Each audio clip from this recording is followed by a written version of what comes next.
I remember one time that really changed me and shaped me, I think, was I went into a meeting, and I was 16 at the time. I'd just been signed, and I had a bit of, I was wearing these really tight when really low jeans were in, which was a terrible time for everybody. And they were really, really low. And I remember I was wearing a little tank top and I had like a little roll over my jeans, right? 16 years old. And I remember the guy going, we need to get her in the gym. We need to get her abs like Britney and Janet Jackson. And they were showing me videos of Britney and Janet Jackson who had like 20,000 abs, and I have had a complex about my stomach from then my whole life.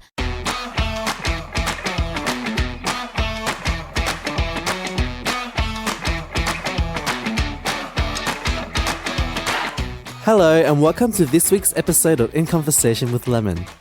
Like most people, you probably knew of Samantha Jade after she won X Factor in 2012. What most people don't realise is that she actually had a whole other life behind her. At 16, Sammy was already living in LA and was signed to Jive Record, the same record label behind Britney, JT and Pink. She released her debut US single, Turn Around, which was actually like one of my favourite songs, and even wrote songs for Step Up and Shark Tale. She was on track to have a successful pop career, but that was all taken away from her when she was dropped by her record label at 21. We cover a lot in this chat, including how a record label told her that she needed to lose weight and how she dealt with those comments for the next decade of her life. We hope you enjoy this chat with her and learn what it means to persevere and fight for your dreams. Here's Sammy. How's your morning been? My morning's been great, yes. Where'd you fly from last night? Flew from Sydney, so not far at all. But it's beautiful and sunny. Last night it was rainy. It's nice now. And you said you're saying you're getting hay fever as well. Oh my gosh. The first time in my life that I've actually had hay fever has been this year. And it's so strange that it's come, later in life. But apparently it can start at any time. I've been having like a dry throat for like the last week. And I think just Melbourne in general. It's the weather here, and you just experience everything in general. I know, it's very different, isn't it? It is true. So Sammy, we asked our guests the same question. So yes. What are you watching or listening to that you can recommend to our listeners? Oh, do you know what? Watching, I've just finished, I'm up to date with Power. Oh. That's the new show that I've been into. Is it the one with the 50 Cent? Yeah. 50 Cent? Yeah. What's that Someone about? got me into it. It's really good. It's about, it's kind of about these drug dealers. Right, yeah. And that life, but they're also one of them's kind of trying to get out of it, but they can't. They get pulled back into that life. So it's really interesting. It's set in New York City and I love New York so much. So I'm watching that. Listening to, oh gosh, I'm the worst with that because I listen to a lot of older kind of music. What's your favourite decade? Oh, tough question. I love my 90s R&B. Yes, yeah. Of course, but I actually love the 50s. I really, really love music from around that time. No one has ever said the 50s before. Is that Aretha Franklin's time, or just a little bit before? Yeah, Aretha. She had some moments of that in that time. Yeah, I just love when I am at home and I'm cooking and have a glass of wine. That's the kind of music I put on. Yep. Takes me to a nice place. Is there anyone in the 50s that you want to be? You would want to be? I mean, anyone in that time. I love that era. I just love the clothing as well. I love the pencil skirts and the beautiful shirts. Is that the curly hair generation? Yes, I love it. Yes, the Marilyn times. So a lot of people do know is that you grew up in Perth as well. So what were you like as a child growing up?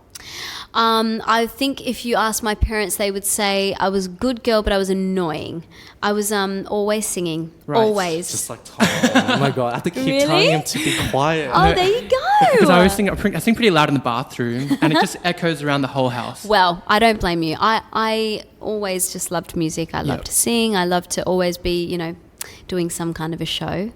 And I do feel like, that's when you do know that someone's probably going to pursue something like music, because it was just in me from a very young age. And it was influenced from my parents because my mum was a dancer.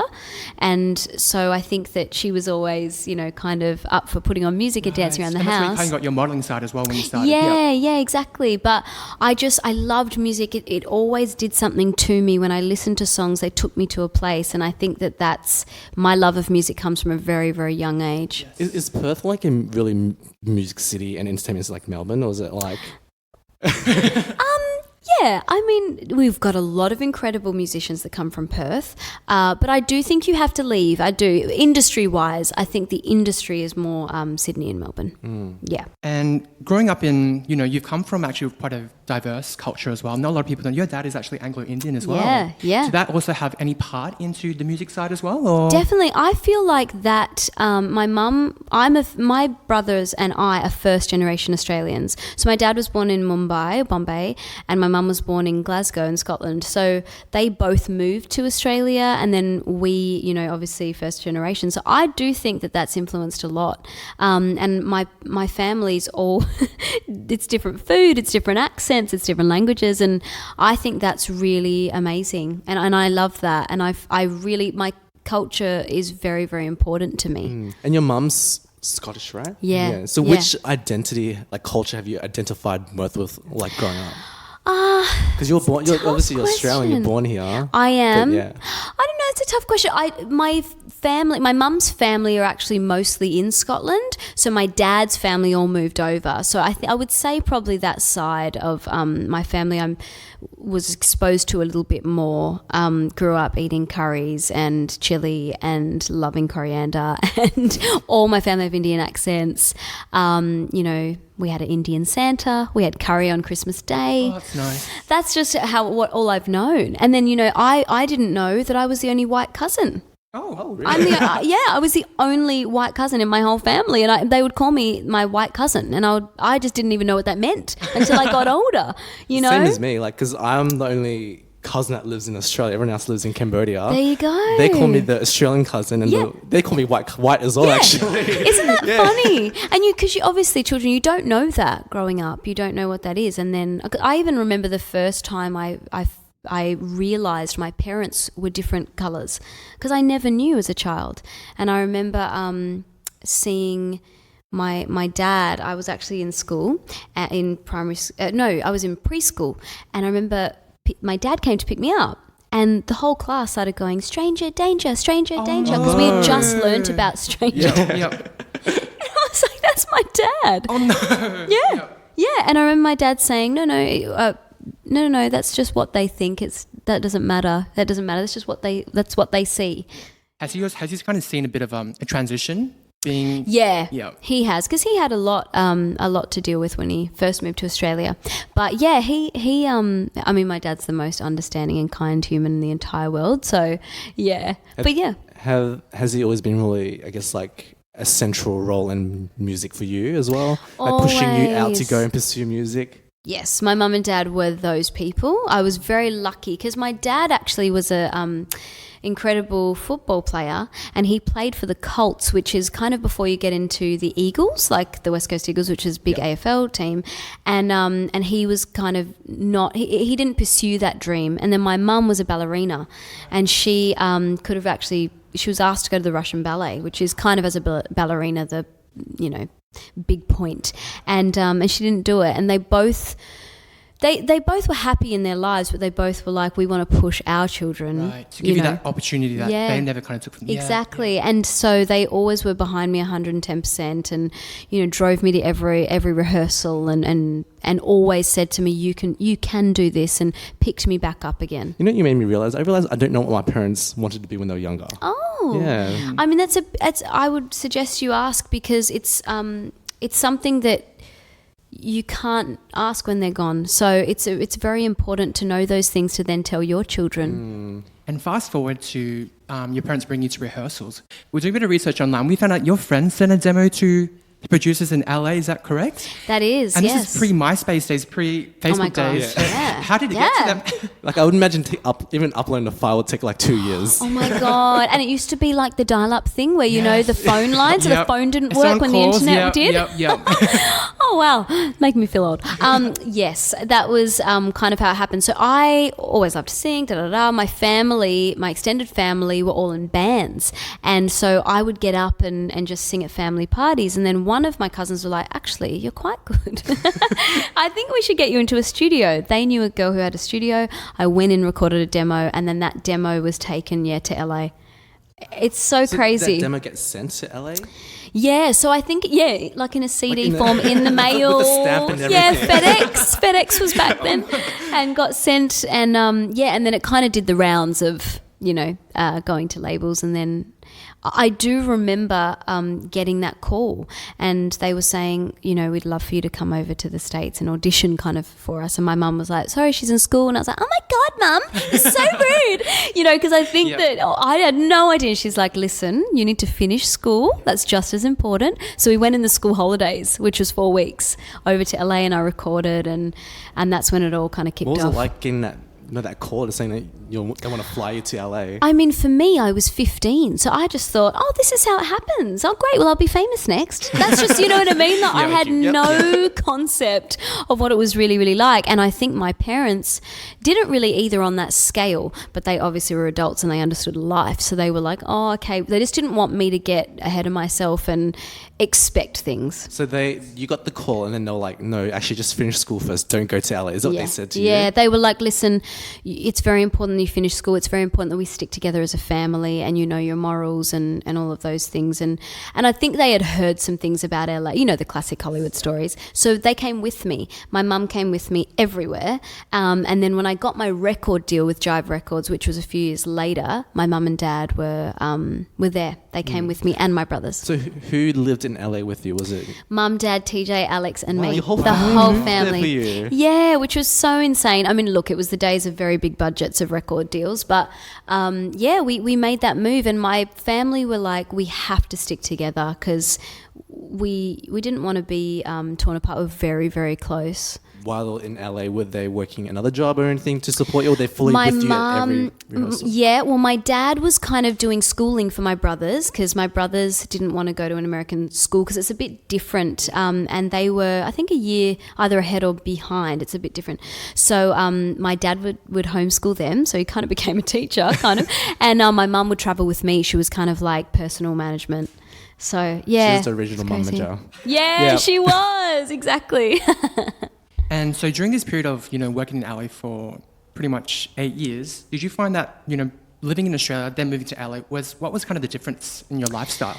I mean, it's just such a different city, and I think Perth's obviously a lot smaller, but it's a different. America's a different beast. It's a different culture. It's a different place, and I had to learn.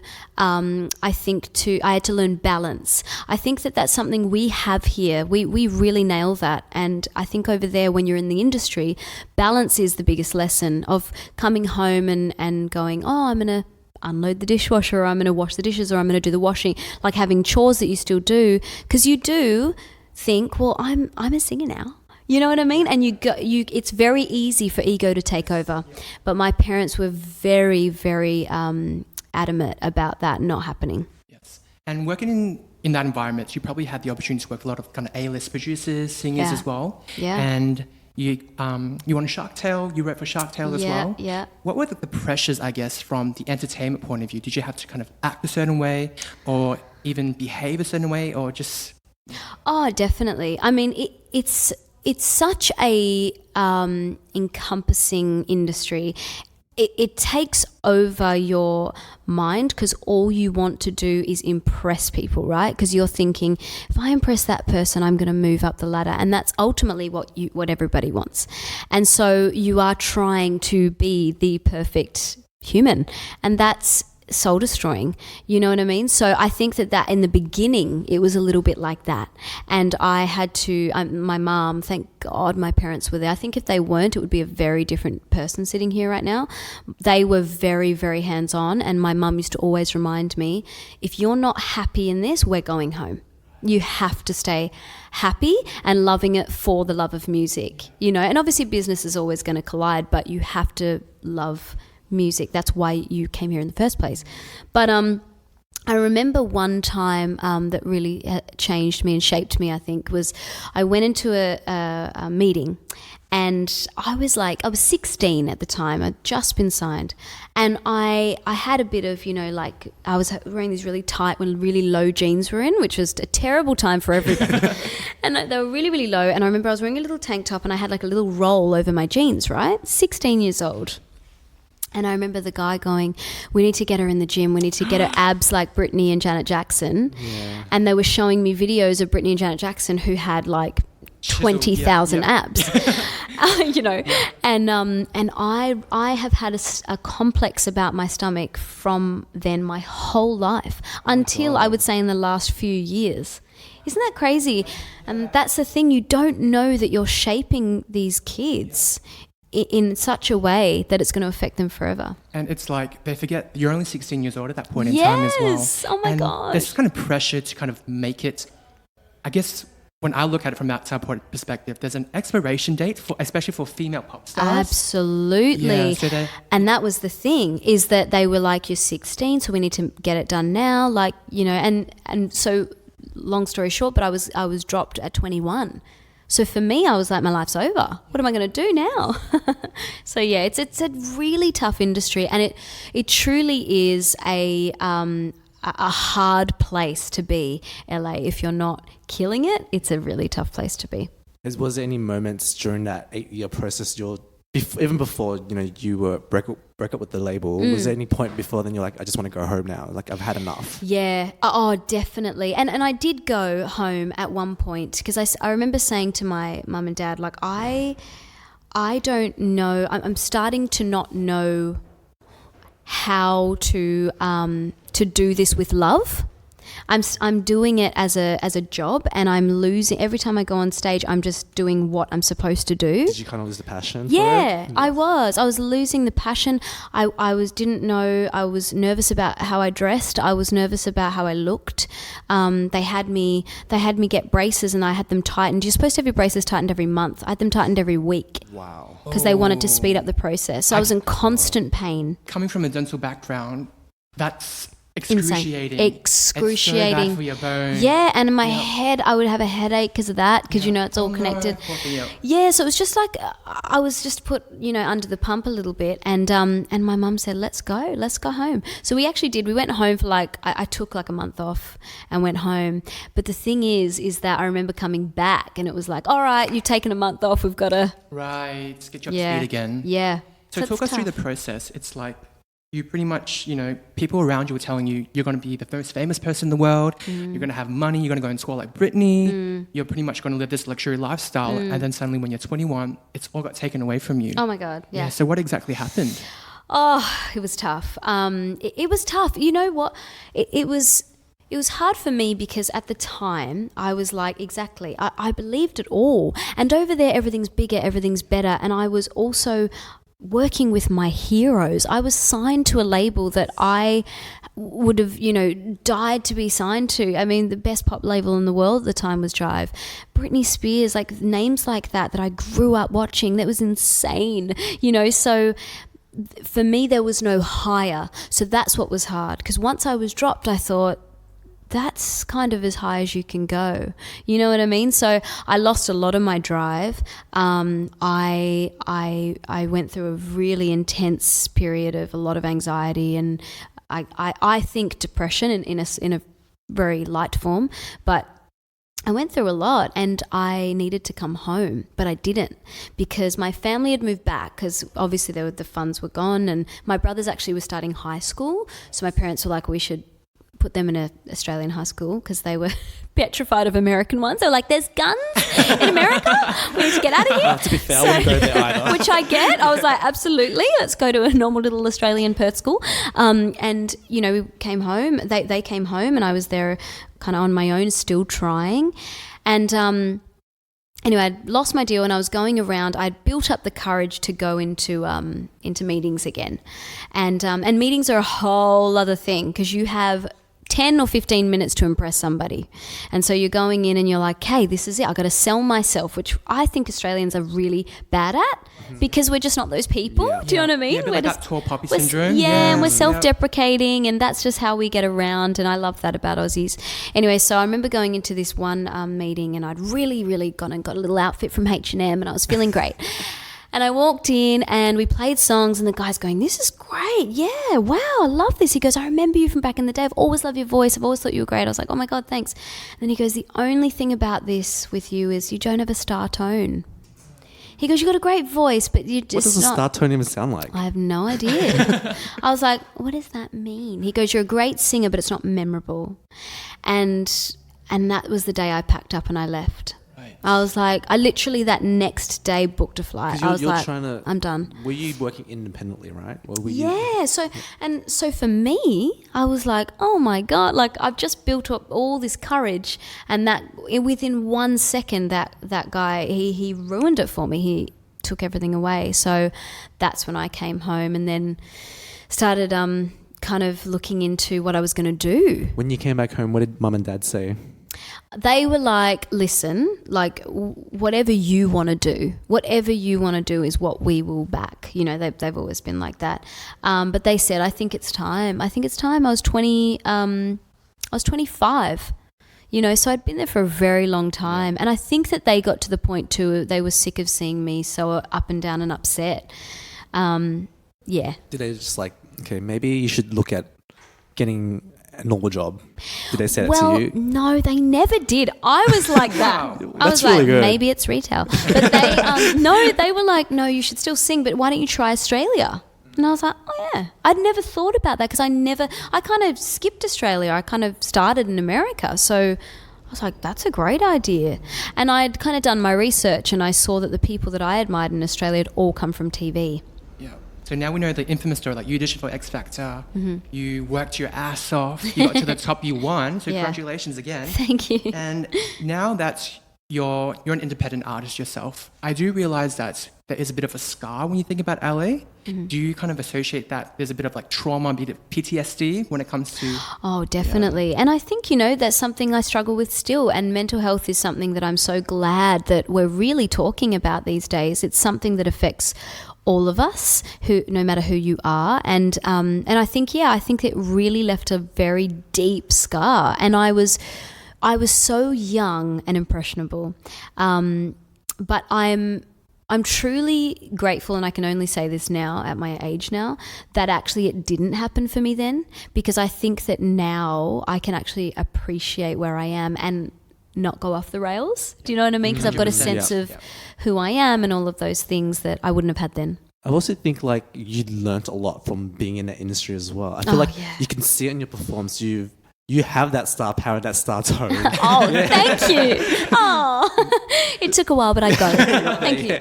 Was there anything that you did differently once you were focusing on Australia? Was there anything that you did differently that you didn't do in America, or something that you brought over that you did? I actually think it was just life's toll. I think that I was at the place where I was like, you know what, I'm just going to be me. And Australia are very clever. The public here are extremely smart. They know exactly what to look for and they like realness. And I think it was the best time and place. It just kind of was, you know, all married up. And yeah, I was at that place in my life and it was for Australians. And yeah, it just worked. And what kind of courage did it kind of take you to go back to LA to work with so many people to write your hit Bounce? Yeah, it took me a while to go back because every time I would land and I would see the Welcome to Los Angeles walking down in those escalators, and you've got like an hour ahead of you for customs, I would always get anxiety, crippling, like hardcore in my chest, because I'd be like, oh no, because it just was such a dark place for me. And that was for years. And so I feel like this time when I was writing this record and I was finally ready to tackle some of those issues, I wanted to start my writing process in the place that did that to me and kind of put a new stamp on it, because now I'm in a much better place. Kind of like reclaimed LA. Yeah, as well. I did for myself. Yeah. So, and that felt really nice. And when I went back, this time it was a totally new experience. It was really, really fun. And Bounce, I think the excitement behind Bounce is that it is really positive and really happy, and you kind of can hear that in just the track. Can I just ask a question, totally random, but like, what's it like being a pop star in Australia? Because I feel like Australians have this weird thing where they don't want to support their local artists. Yeah. Yep. Do you feel that, don't you? Look, we have a tall poppy syndrome. Yeah. That's Australia. And I think there is a pressure. There is a weird pressure, but I think you just got to keep plugging along and just hoping that and that you stay in the industry. I think that that's the biggest thing for Australians, is that you have to keep going and keep showing different sides of yourself and stay real. And like I said, they're very smart as a public, so they know when you're being real, and they do support it. And before we wrap up, what's one thing that you kind of have to do every day, no matter how busy you are? One thing I have to do? Well, I'll give you two.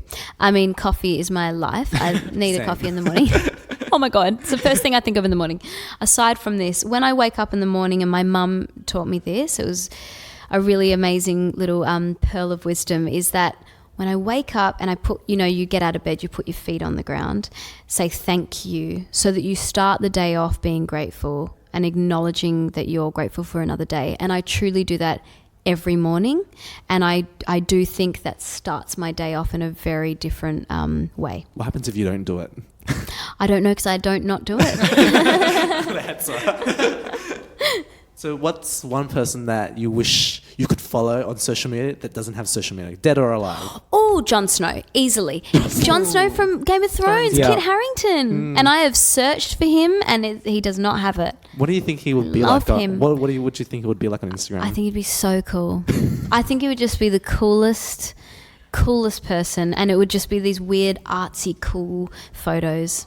Yeah, I'm obsessed with him. I love him. That's great. And for one last question. Yeah. What's one song you wish you had written? Oh my gosh, Perfect by Ed Sheeran. Oh, that's such a good song. I remember hearing that thinking, that is incredible, because it's like a classic. And it's very, I think, hard to write classics these days, because so many things have been done. But that song is a classic to me. Like that's for me in the books with Unchained Melody and those kind of timeless, songs. isn't It's it? timeless. Yeah. Would we be seeing kind of more of those acoustic sounds on your next coming album? Or? Not on this one. This one's more Full of bops. fun. Yeah. Summer We're in the bops. club a little bit Yeah. on this one, while I can still be in the club. And then when I'm shoved out of the club, you'll be hearing those, because I think More the that's bar my music. next. Yes. When I'm in a bar with a whiskey. No, but I think that's like the next kind of departure, because I love a ballad. But I think that I need to be in a different place for that, to do that record. When can we expect the album and next single? The next single, I think next year, maybe, or maybe the end of this year. I'm looking for For approval? I'm not getting a nod. No, I'm not sure on the next single, but the album is definitely going to be next year. I'm thinking around my birthday in April. Will you be touring as well? 100%. Oh my gosh, yes. And I did the best. I played the best venue here, the Prince, Prince Band Room in Melbourne, and I just loved it so much. So I can't wait to do that again. Wonderful. Yeah. Thank you so much for Thank joining us. you so much. Thanks for all the chatting to you. Thank you. And Thanks, yeah, we're guys. going to make sure that you release that album soon so we can start streaming it. Oh, yeah, I'm done. waiting for a Samantha Jade album. Done. I'm ready for you to hear it. We hope you enjoyed the chat with Samantha Jade. Her new single Bounce is out now, and it's definitely going to be a summer anthem. And definitely check out her music video as well. If you enjoyed this interview, go check out our other interviews and subscribe and review us wherever you get your podcasts from.